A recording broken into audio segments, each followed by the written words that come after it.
Your cell phone is probably in your hands right now, or at least close by. Fun fact, the average person checks his or her phone about 63 times a day.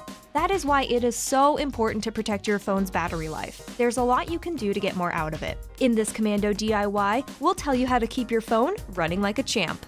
First, choose the right case to protect your phone. Dropping or cracking your phone doesn't just damage the exterior. It can also damage the inside of your phone and cause battery issues too. You need a sturdy case to protect your phone inside and out. If you're clumsy, go with an OtterBox. LifeProof makes some of the best waterproof cases on the market. Mophie cases offer protection and a built-in battery all in one. Next, protect your screen. A cracked screen can lead to battery issues too.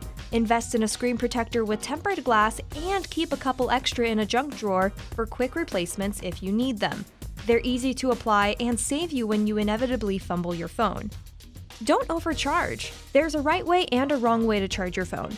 Avoid letting your phone battery go all the way down to zero. Try not to let it charge overnight, and take it off the charger when it reaches 100%. Using a cheap charging cord can spell trouble too. Lastly, avoid extreme temperatures. Extremely hot or cold temperatures can do serious harm to your phone battery. Keep your phone out of direct sunlight. Avoid leaving it in your pocket for extended periods of time, and watch out for cold temps too. All can harm your battery and cut down the lifespan of your phone. For even more tips to help your phone's battery life and answers to all your tech questions, head to komando.com.